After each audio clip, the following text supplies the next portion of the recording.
राज्य निर्वाचन आयोग ने कानूनी अड़चन दूर होने के बाद प्रदेश के 636 जिला परिषद सदस्य और 4,371 पंचायत समिति के चुनाव शांतिपूर्ण तरीके से 4 चरणों में करा लिए हैं। अब कड़ी सुरक्षा के बीच आज सभी 21 जिला मुख्यालय पर सुबह 9 बजे से मतगणना शुरू होगी। इसी दिन चुनाव परिणाम घोषित कर दिए जाएंगे। आयोग ने मतगणना स्थल पर सुरक्षा के पुख्ता इंतजाम किए हैं। किसी भी प्रकार के अप्रिय हालात से निपटने के लिए सुरक्षा व्यवस्था चाक चौबंद कर दी गई है। राज्य निर्वाचन आयोग ने आयुक्त PS मेहरा ने संबंधित जिला निर्वाचन अधिकारियों को सुरक्षा के पुख्ता उपाय करने के निर्देश दिए हैं।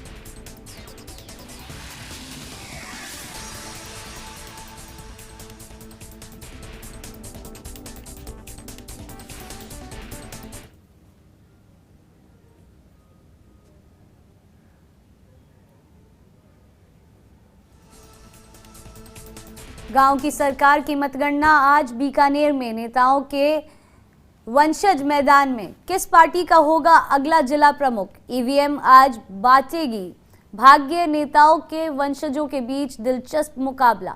कांग्रेस विधायक गोविंद मेघवाल की पत्नी आशा और पुत्री दावेदार तो भाजपा में केंद्रीय मंत्री के पुत्र रवि मेघवाल पर नजर। जिला परिषद सदस्य में जिसको मिली हार हो जाएगा दौड़ से बाहर। कांग्रेस में रामेश्वर डूडी के अपने गणित तिकड़ी की अपनी तिड़कम।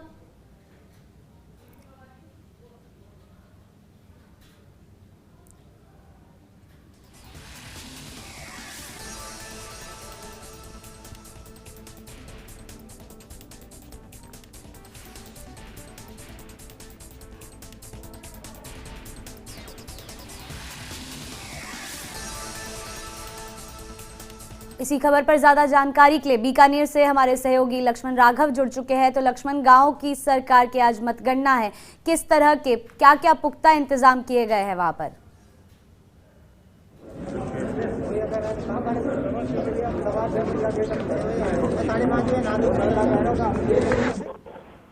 जिला परिषद सदस्यों का आज फैसला हो जाएगा। ईवीएम भाग्य बांटेगी। जो पंचायत समितियों के 161 सदस्य और 29 जिला परिषद सदस्यों का आज फैसला हो जाएगा। ईवीएम भाग्य बांचेगी। जो हार गया वो दौड़ से बाहर हो जाएगा। लेकिन सबसे बड़ी बात है कि बीकानेर में नेताओं के वंशजों के बीच मुकाबला है। नजर जो है इस बात को लेकर ज्यादा है कि क्या होगा अर्जुन मेघवाल के पुत्र रवि मेघवाल का। विधायक जो कांग्रेस के हैं गोविंद मेघवाल, उनकी पत्नी और बेटी भी जिला परिषद के चुनाव में भाग्य आजमा रही है। तो देखिए अभी जो है पंचायत समिति के सदस्यों की मतगणना शुरू होगी, उसके बाद जिला परिषद के सदस्यों की मतगणना होगी। तो तकरीबन चूंकि कोरोना भी है, बहुत सारी एडवाइजरी है, इसलिए थोड़ा सा इस बार कह सकते हैं चुनाव परिणाम देरी से आएंगे। कैमरामैन गुलाम रसूल आपको दिखा रहे हैं कि यहाँ पर एंट्री गेट है जिससे सभी लोग जा रहे हैं। सुरक्षा के तमाम इंतजामात हैं। पुलिसकर्मी हैं जो अपनी ड्यूटी मुस्तैदी के साथ यहाँ पर निभा रहे हैं। और देखिए जहां तक इस चुनाव की बात है, दरअसल होट बन गया है बीकानेर सियासी गणित से समझे तो, क्योंकि केंद्रीय मंत्री हैं अर्जुन मेघवाल, उनके बेटे का जिला परिषद में चुनाव लड़ना और उनके सामने विधायक की पत्नी का चुनाव लड़ना, ये बताता है कि भाजपा और कांग्रेस में कसमकस है। लेकिन कांग्रेस में किचकिच भी है, क्योंकि कांग्रेस के भीतर यदि हम देखें एक तरफ एक तिकड़ी है जिसमें पूर्व मंत्री है वीरेंद्र बेनीवाल, मंगलाराम गोदारा है, विधायक गोविंद मेघवाल का साथ है, तो दूसरी तरफ पूर्व प्रतिपक्ष नेता है रामेश्वर डूडी, उनके अपने गणित हैं। तो ये कांग्रेस के लिए कहा जा सकता है। ये भी माना जा रहा है कि अभी तक जो अनुमान है चुनाव विश्लेषक हैं वो ये मान के चल रहे हैं कि कांग्रेस यहां बढ़त लेगी। लेकिन क्या कांग्रेस का जिला प्रमुख बनेगा ये इस पर निर्भर रहेगा कि कांग्रेस में कितनी एकजुटता है। हमारे सहयोगी हैं गांव की, उनसे बात कर लेते हैं हम एक बार। संजय, क्या स्थिति है, कैसे देख रहे हैं इस बार? जिस तरह से कहीं ना कहीं नेताओं की जो पुत्र है उनकी प्रतिष्ठा दाव पर लगी हुई है दोनों तरफ। जिस तरह 23 नंबर वार्ड है उसकी जो सीट है वो और सीट बनी हुई है।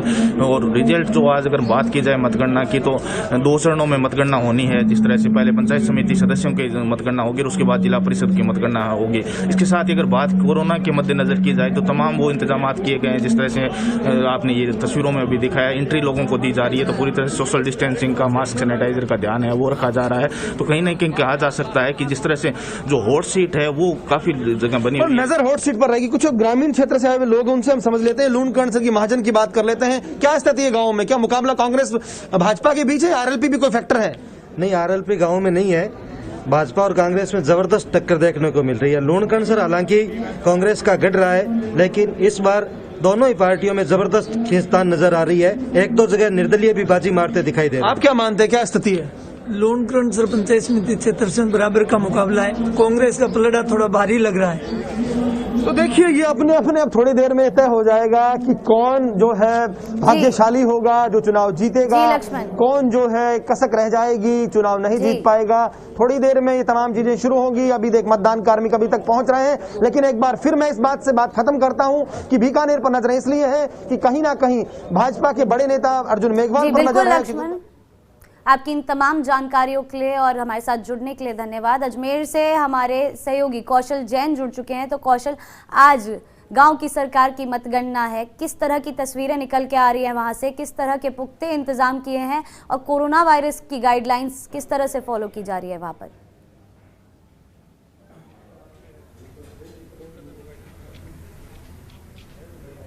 देखिए, आज ये बात बिल्कुल सही है कि गांवों की सरकार के लिए आज मतगणना है और जो ईवीएम है उसके अंदर उन उम्मीदवारों के भाग्य का पिटारा बंद है जो चुनावी रण में थे। यहाँ पर अजमेर की अगर बात करें तो यहाँ पर कांग्रेस और भारतीय जनता पार्टी के बीच सीधा मुकाबला है, लेकिन इस बार जो सियासत इन चुनावों के अंदर देखी गई वो इधर से उधर वाली ज़्यादा देखी गई। कई बड़े नेता कांग्रेस छोड़ के भाजपा में शामिल हुए तो कई बड़े नेता भाजपा छोड़ के कांग्रेस में शामिल हुए। तो कहीं ना कहीं ये जो सारा सब कुछ गणित है ये व्यक्तिगत ज़्यादा हो गया है। यहाँ पर स्थिति यह है कि जो भारतीय जनता पार्टी के दो बड़े नेता हैं उनकी प्रतिष्ठा दांव पर लगी हुई है, तो वहीं विधायकों की और कांग्रेस की बात करें तो प्रदेश के चिकित्सा मंत्री रघु शर्मा की जो प्रतिष्ठा है वो सीधे सीधे अजमेर के अंदर जिला प्रमुख को लेकर दांव पर है। यहाँ पर हमारे साथ एक प्रत्याशी खड़े हैं जो पहले कभी कांग्रेस के भाजपा के अंदर हुआ करते थे, आज वो कांग्रेस में शामिल हो गए। हम इन्हीं से बात करेंगे और पूछेंगे कि किस तरीके से और किस नज़र से इस पूरे मामले को देख रहे हैं, किस नज़र से पूरे मामले को देख रहे हैं। देखिए ये यहाँ पर अभी इस टाइम जो पूर्व शिक्षा मंत्री हैं नसीम अख्तर वो भी यहाँ पे आ चुकी हैं। हम इनसे भी बात करने की कोशिश करेंगे, लेकिन पहले राजेंद्र रावत से आप क्या कहना चाहेंगे? एक मिनट बुला रहे, किस तरह की देखिए मैं आप लोगों से स्पष्ट कहना चाहूँगा कि इस बार कांग्रेस की लहर है और अजमेर में जो जिला प्रमुख का जो बोर्ड है वो कांग्रेस का निश्चित रूप से बनने जा रहा है। अजमेर के सारे प्रधान कांग्रेस के बनने वाले हैं और जिस प्रकार कार्यकर्ताओं का पूरे जिले में कांग्रेस के प्रति रुझान रहा है, इस पे मैं आपको निश्चित तौर पे कह सकता हूं कि इस बार जिला परिषद का जो बोर्ड है वो कांग्रेस का बनेगा और प्रधान सारे कांग्रेस के बनेंगे। तो देखिए कहीं ना कहीं निश्चित रूप से जो दावे हैं वो भी सामने आने लग गए। इस समय हमारे साथ खड़ी है नसीम अख्तर इंसाफ, पूर्व शिक्षा राज्य मंत्री। मैडम, क्या स्थिति लग रही है, किस तरह के हालात हैं, क्योंकि कोरोना के बीच इस बार चुनाव हुआ है? देखो, कोरोना की गाइडलाइन का तो हम सबको पालन करना चाहिए, जीवन बचाना ज़रूरी है। कोरोना की गाइडलाइन की पालना करते हुए ही चुनाव हुए हैं और आशा ही नहीं पूरा विश्वास है पूरे राजस्थान की जनता ने